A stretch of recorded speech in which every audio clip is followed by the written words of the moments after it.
Big TV భక్తి సమాచారం WhatsApp ఛానల్లో జాయిన్ అవ్వండి. అన్ని విశేషాలు ఎప్పటికప్పుడు తెలుసుకోండి. షష్టగ్రహ కూటమి మీనరాశిలో ఏర్పడుతుంది కాబట్టి దాని ప్రభావం మనకి ఎక్కువ ప్రతికూలంగా ఉండదు. తర్వాత ఈ గ్రహ కూటమి ఏర్పడుతున్నప్పుడు ఏ గ్రహాలు మనకి గ్రహాలు రెండు రకాలు, శుభగ్రహాలు, పాపగ్రహాలు.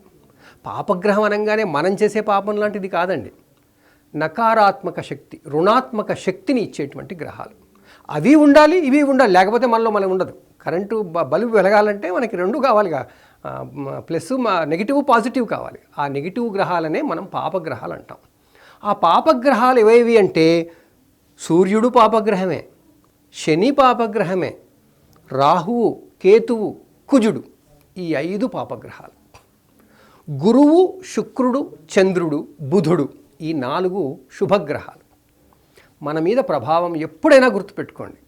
ఎన్ని రకాలుగా చెప్పడం వేరున్నా ఈ గ్రహాలు మనకి శుభం కలిగిస్తాయి, ఈ గ్రహాలు మనకి క్రమశిక్షణ నేర్పిస్తాయి. పాపగ్రహాలంటే మనలో క్రమశిక్షణ తీసుకొస్తాయి. మనం చేయాల్సిన పనిని మనం అంటాం కదా, దండనతో చేయిస్తాయి. అవేమి మనకి ఏదో ఇబ్బంది కలిగించాలని కాదు, మనకి జరిగాల్సినవే మంచివే చేస్తాయి అవి కూడా. అందుకే ఆయన శనిని ఆయుష్కారకుడు అంటారు, ఆయుష్కు కారకుడు అండి. ఆ విధంగా కుజుడు, సూర్యుడైతే ఆత్మకారకుడు, అసలు మనం ఉన్నదే ఆయన కారణంగా ఉంటాం. మరి కుజుడు శక్తికారకుడు. చూడండి, ఏ మనిషి అయినా తాను లేకుండా, తనలో శక్తి లేకుండా, తను కష్టపడే పని లేకుండా జీవించగలుగుతారా? జీవించలేరు కదా. ఈ ముగ్గురు ఈ గ్రహాలు అన్నమాట. ఆ విధంగా మనకి మీనరాశిలో వస్తున్నందుకు షష్టగ్రహ కూటమి మీనరాశి వాళ్ళ మీద ఎక్కువ శక్తి పడిందిగా. మరి ఈ రాశి వాళ్ళు అంటే ఎవరు? దానికి ఏంటంటే మన ఋషులు చెప్పింది, పుట్టిన నాడు, ఎవరు పుట్టిన నాడైనా సరే, ఆ పుట్టిన రోజు నాడు చంద్రుడు ఏ నక్షత్రంలో ఉంటాడో ఆ నక్షత్రము వాళ్ళ ఐడి అవుతుంది. ఆ నక్షత్రం ఏ రాశిలో ఉంటే అది వాళ్ళకి జన్మరాశి అవుతుంది. ఇప్పుడు మీనరాశిలో ఏ నక్షత్రాలు ఉంటాయి? పూర్వాభాద్ర నక్షత్రం కొంత భాగం ఉంటుంది, ఉత్తరాభాద్ర నక్షత్రం మొత్తం ఉంటుంది, రేవతి నక్షత్రం మొత్తం ఉంటుంది.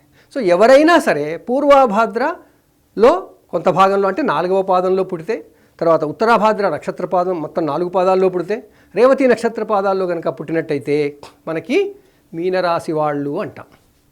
ఆ మీనరాశి వాళ్ళకి ఈ షష్టగ్రహ కూటమి జరిగినప్పుడు ప్రభావం ఎక్కువగా ఉంటుంది. ఎందుకంటే ఎంతో లైట్ మన మీద పడుతుంది. ఎన్ని లైట్లు? 6 లైట్ల ప్రభావం మన మీద పడుతుంది. అందువల్ల ఆ 6 కాంతులు మన మీద పడ్డప్పుడు మనలో కొంచెం అలజడి జరగడం సహజం. మరి ఈ అలజడి జరగకుండా ఏం చెయ్యాలి అంటే మనం ప్రార్థనలు చేయాలి, జపాలు చేయాలి, మంచి పనులు చేసే ఆలోచనలు పెంచుకోవాలి. ఇక్కడ ఆలోచనల వాళ్ళు ఎవరు లేరు, మనస్సు వాడు చంద్రుడు ఒక్కడే ఉన్నాడు. ఆ మనస్సు మంచిగా ఉంచుకోవాలి. ఎందుకంటే మనస్సు అటు ఇటు శని ప్రభావంతో, రాహు ప్రభావంతో, తర్వాత వక్రంలో ఉన్నటువంటి బుధ శుక్రుల ప్రభావంతో మనకి అవకాశం వస్తుంది, మన మనసు చలించే అవకాశం ఉంటుంది. ఆ అంటే ఇది చలించడం అంటే కేవలం సాధారణ టర్మ్స్ కాదండి, అన్ని విధాలుగా జీవితంలో అన్ని విధాలుగా మనసు చంచలనం జరిగే అవకాశం ఉంటుంది. ఎంతసేపు? చంద్రుడు ఆ రాశిలో ఉన్నంతసేపే కదా, ఒక 2.5 రోజులే. ఆ 2.5 రోజులు మనం జాగ్రత్తగా ఉండాలి. ఆ తర్వాత మళ్ళీ గ్రహశక్తులు మారిపోతూనే ఉంటాయి, కాంబినేషన్స్ మారుతాయి. ఎందుకంటే ఒక్కొక్క గ్రహము తన దూరం నుంచి మన నుంచి దూరం పోతుంది.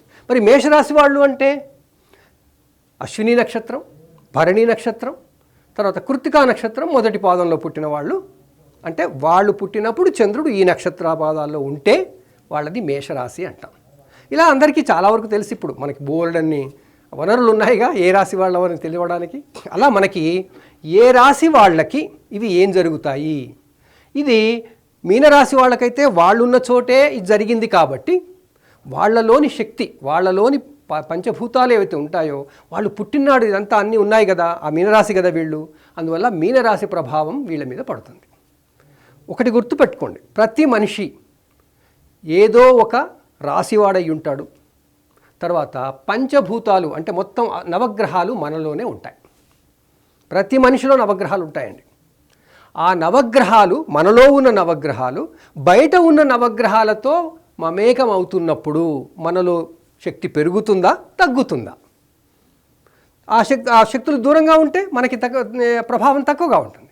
అలా మన నుంచి అవి ఎంత దూరం ఉన్నాయి, మొత్తం చుట్టూ కనుక వాళ్ళు లెక్క పెడితే 12 గదులు చేశారు కాబట్టి 12 ఇళ్ళు అన్నారు.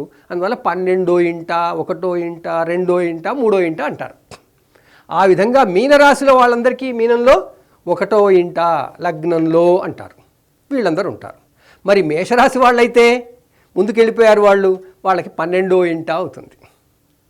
వెనక రాశి కదా 12వ ఇంట. 12వ ఇంట ఉంటే ఏమవుతుంది అంటే అన్నీ పోగొట్టుకుంటున్నామా అన్న భ్రమ కలుగుతుంది.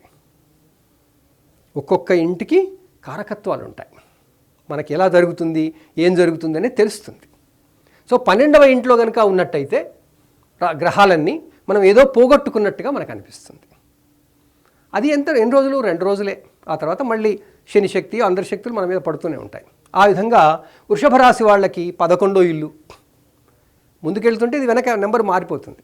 సో వృషభ రాశి వాళ్ళకి అన్నీ చాలా బాగా జరుగుతాయి, ఎందుకంటే 11వ ఇల్లు అనుకూలమైన ఇల్లు. తర్వాత మిథున రాశి వాళ్ళకి 10వ ఇల్లు. 10వ ఇల్లు అంటే ఏదైనా గుర్తుపెట్టుకోండి, మనం జీవితంలో జీవించడంలో యాక్టివ్గా ఏదైతే ఉంటామో, యాక్టివిటీ ఏదైతే ఉంటుందో అది 10వ ఇల్లు. సో మిథున రాశి వాళ్ళకి యాక్టివిటీ చేయడానికి బోల్డ్ అంత ఎనర్జీ వచ్చేసింది, కావాల్సిన దానికన్నా ఎక్కువ ఎనర్జీ ఉంది ఇక్కడ.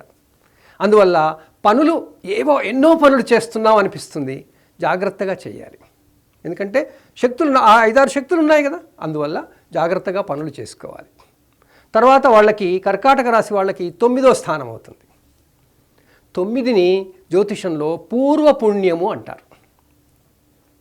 పూర్వపుణ్యం అంటే మనం పుట్టక ముందు గత జన్మల్లో మనం చేసుకున్నటువంటి పుణ్యపాపాలు. ఆ పుణ్యపాపాల వాళ్ళకి ఇప్పుడు ఈ గ్రహాలన్నీ ఒక దగ్గరికి వచ్చాయి. అంటే వాళ్ళందరికీ పూర్వజన్మల్లో ఈ అన్ని 6 గ్రహాల నుంచి వాళ్ళకి సపోర్ట్ ఎక్కువగా వచ్చింది కాబట్టి ఇప్పుడు అవి ఆ స్థానానికి వచ్చాయి. అందువల్ల ఆయా గ్రహాల కారణంగా వాళ్ళకి ఎంతో మేలు జరుగుతుంది. శని కారణంగా అంటే వాళ్ళు పనిచేసే విషయంలో చురుకుగా ఉంటారు.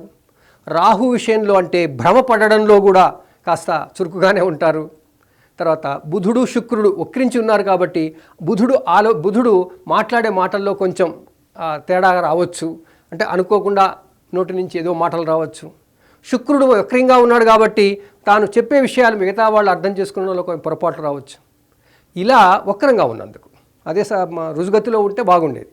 ఆ క్రమంగా ఈ కర్కాటక రాశి వాళ్ళు తమ దైనందిన జీవితంలో ఈ 2 రోజుల పాటే కాకుండా ఇది సంవత్సరాది నాడు జరుగుతుంది కాబట్టి సంవత్సరం మొత్తం కూడా జాగ్రత్తగా ఉండాలి. ఇది చాలా ముఖ్యమైనది. దాని తర్వాత మనకి సింహరాశి వాళ్ళకి ఇది 8వ స్థానం అవుతుంది. 8వ స్థానము అంటే ఏంటి, మనకి అకస్మాత్తుగా ఏదైనా జరుగుతుంది లేదా అనుకోనిగా జరగడం అనేది 8వ స్థానానికి. వీళ్ళకి కొంచెం అది దుస్థానము అంటాం. అంటే ఆ కారణంగా వాళ్ళకి ఎక్కువ ప్రతికూలతలు ఎక్కువ కనపడతాయి. ఆ ప్రతికూలతలు కనపడతాయి కాబట్టి మనకి సింహరాశి వాళ్ళకి అంటే సింహరాశిలో ఏమేమి నక్షత్రాలు ఉంటాయి, మనకి మఖా నక్షత్రం, పుబ్బ అంటారు, పూర్వ ఫల్గుని అంటారు, తర్వాత ఉత్తర ఫల్గుని అంటే ఉత్తరా నక్షత్రం మొదటి పాదం ఉంటుంది. వాళ్ళు ఆ రాశుల్లో ఆ నక్షత్రాల్లో పుట్టిన వాళ్ళు సింహరాశి కనుక తమ రాశి అయినట్టయితే వాళ్ళు జాగ్రత్తగా ఈ 5-6 గ్రహాలకి సంబంధించినటువంటి స్తోత్రాలు అవి చదువుకోవాలి. లేకపోతే అనుకోని ఏదో జరగవచ్చు, ఏ రకంగానైనా జరగవచ్చు. ఆ తర్వాత ఇది కేవలం ఈ 6 గ్రహాలకు సంబంధించిందేనండి. మళ్ళీ వాళ్ళకి గురువు గారు ఎలా ఉంటాడు, వాళ్ళకి కుజుడు ఎలా ఉంటాడు, వాళ్ళకి మళ్ళీ కేతు ఎలా ఉంటాడు అనేది మళ్ళీ వేరే విషయాలు అవి. ఆ తర్వాత కన్యారాశి వాళ్ళకి ఎదురుగుండా ఉన్నాయి ఇవి. ఎందుకంటే కన్యారాశి మన విశ్వమధ్య రేఖకి దగ్గరగా అవి కన్యారాశి ఉంది, ఒకవైపు ఉంది, ఇంకోవైపు మీనరాశి ఉంది. ఒకవైపు నుంచి వాళ్ళకి ఎదురుగుండా వాటి యొక్క ప్రభావం పడుతుంది. ఎదురుగుండా పడుతుంది అంటే నేరుగా వచ్చి పడుతుంది. అందువల్ల వీళ్ళు జాగ్రత్తగా తమ దైనందిన జీవితంలో భాగస్వామ్య విషయాలలో జాగ్రత్తగా ఉండాలి. అంత మల్టీ టాస్కింగ్ అవుతుంది వీళ్ళకి. 4 రకాల పనులు చెప్తుంటారు. అన్ని పనులు చెప్తున్నప్పుడు అన్నీ చేయలేం, ఆ ఆందోళన మొదలవుతుంది. అందువల్ల 7వ స్థానాన్ని ఏమన్నారు, ఒత్తిడి కలిగించే స్థానం అన్నారు. 7వ స్థానానికి ఎదురుగుండా ఎప్పుడున్నా ఆ గ్రహాల కారణంగా మనకి ఒత్తిడి పెరుగుతుంది. మంచిది కావచ్చు, చెడుది కావచ్చు, కానీ ఒత్తిడే. ఆ ఒత్తిడి అనేది కలుగుతుంది కాబట్టి అందులో ఇక్కడ ముఖ్యమైనది కేతు ఉన్నాడండి. కేతుగ్రహం ఏం చేస్తుంది మరి? రాహు భ్రమ కలిగిస్తే కేతుగ్రహం నిరాశ కలిగిస్తుంది. మనం అంతా ఏది చేస్తున్నా అబ్బా నేను చేయకపోతే ఏంట్లే, చెయ్యనులే, చేయబుద్ధి కావట్లే అట్లా అంటాం కదా మనం. అనడం అంతా కూడా విరక్తి అంటాం. విరక్తి అనగానే ఏదో సన్యాసం తీసుకొని పోవడం కాదండి. ఈరోజు నాకు అబ్బా ఏం చేయబుద్ధి అవ్వట్లేదు అంటాం.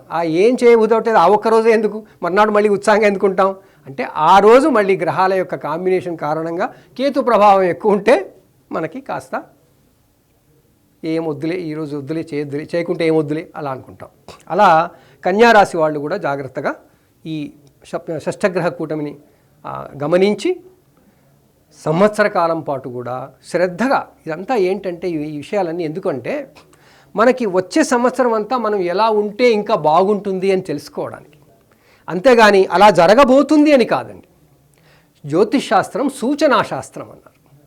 ఇలా జరిగే అవకాశం ఉంది అని చెప్తారు. అందువల్ల ఆ అవకాశాన్ని బట్టి కన్యారాశి వాళ్ళు అలా ఉంటుంది కాబట్టి జాగ్రత్తగా కన్యారాశి వాళ్ళు అయితే అమ్మవారి ఆరాధన కూడా చేసుకోవచ్చు. కన్యారాశి అమ్మవారి రాశి కాబట్టి. For more videos like this, subscribe Big TV channel.